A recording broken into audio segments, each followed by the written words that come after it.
A classified after-action report reached the Joint Chiefs of Staff in the summer of 1980, and it carried a ranked list of 23 separate failures pulled from one night in the Iranian desert. On the cover sat the name of Admiral James Holloway, a former chief of naval operations, and inside was the coldest autopsy the American military had ever written about its own special operations. We remember that document as the verdict on Delta Force. Almost everyone does. The men who flew into that desert had their whole reputation filed under the disaster at Desert 1, and this report is supposedly where the filing happened. Except it didn't. Read the pages the documentaries skip, and the report says something the community still gets backwards. It never put the failure on the operators. It put the failure on a machine that did not yet exist. Start with the ranking itself, because the ranking is the whole argument. When the review board sorted what had gone wrong, the items at the very top of the list were not about the men on the assault force. They were about a command chart. Mission planning, command and control. Whether one service could even talk to another over the same objective on the same night. The board had a formal name, the Special Operations Review Group, and it worked through the wreckage one issue at a time until it had 23 of them. This was the first time the American military had ever pulled a special operations failure apart with that kind of institutional honesty, and the issues ran the whole length of the mission, from the weather brief to the abort criteria to the exact number of helicopters loaded onto the carrier. Taken together, they did not describe cowardice or fumbling at the trigger. They described a mission that had been stitched together from parts that had never been built to work as one. What it kept finding was not a unit that broke, it was a structure that had been invented in a hurry and handed a mission it had never once rehearsed as a whole. If this is your first time inside War Code and you can already feel where this is going, take a second and subscribe, because the part that got left out of the official memory is the part that actually built the force you follow this channel for. To understand why the report landed the way it did, we have to stand at Desert 1 for a moment, and only a moment, because the night itself is its own story and it deserves its own telling.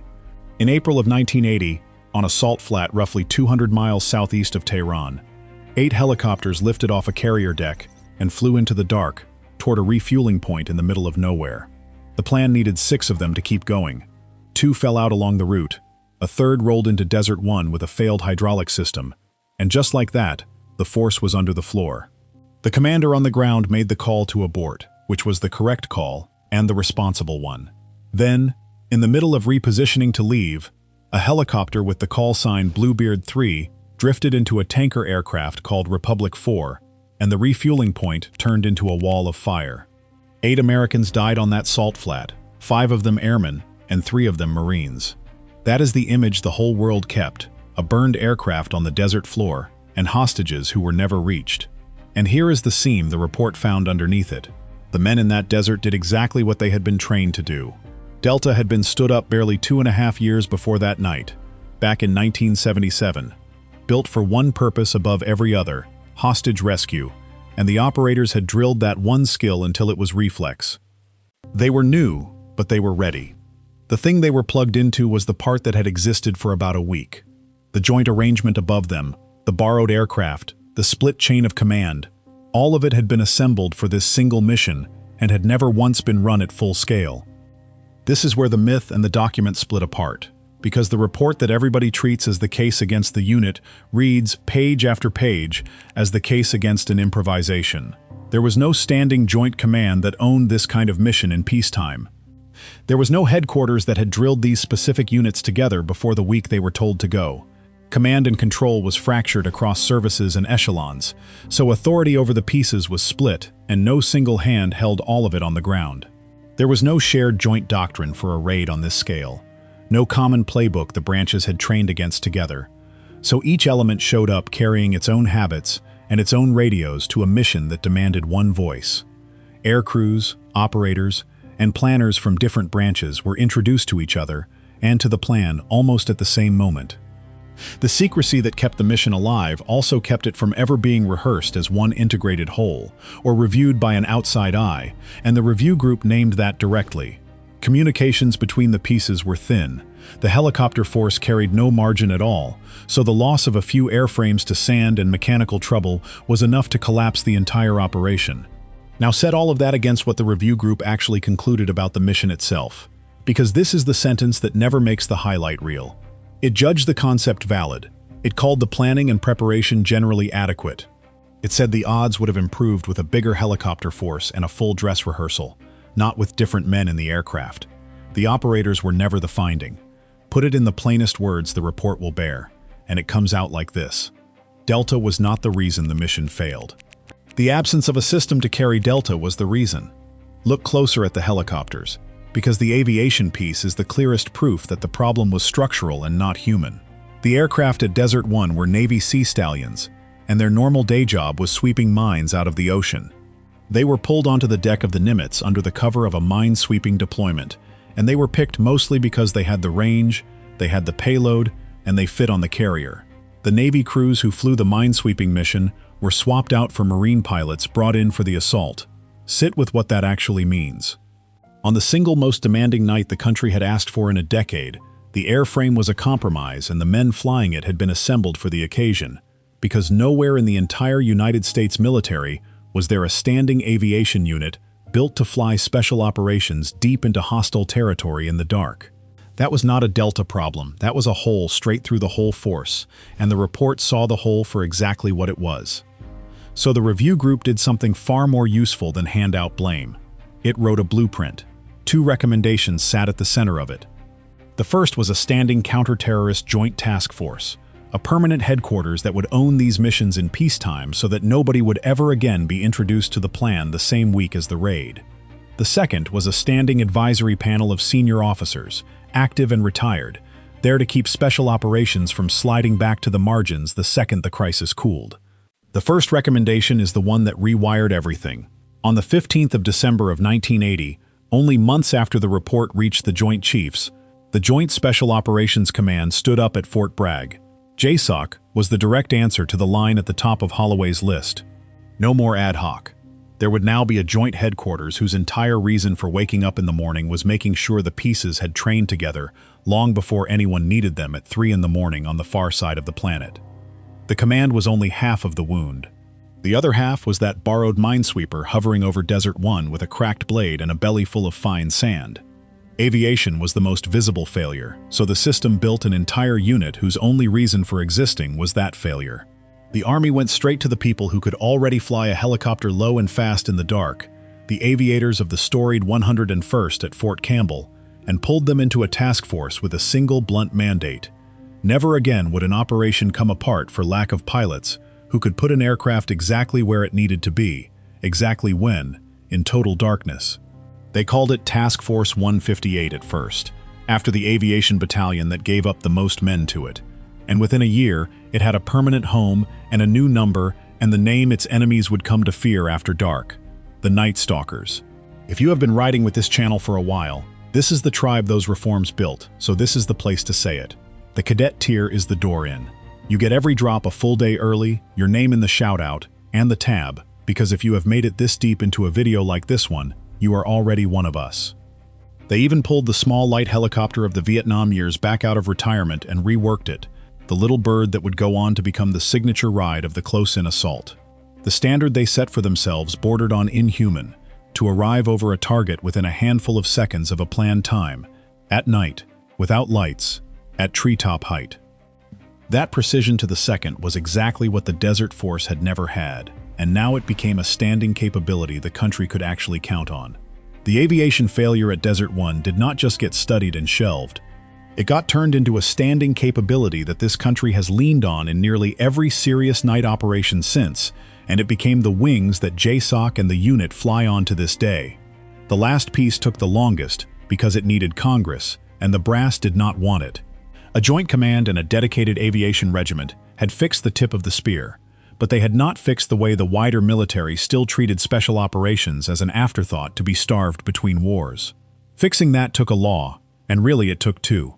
The Goldwater-Nichols reforms of 1986, and then a specific amendment pushed by 2 senators, Sam Nunn and William Cohen, that forced the Pentagon to build a unified home for special operations, whether the Pentagon wanted one or not. It did not want one. The services fought the idea, because a separate command meant a separate claim on money and authority. Congress imposed it anyway. On the 16th of April of 1987, over real institutional resistance, the United States Special Operations Command was activated at MacDill Air Force Base in Tampa. A four-star command with its own chain of authority and, in a move with no precedent in the history of the Defense Department, its own budget.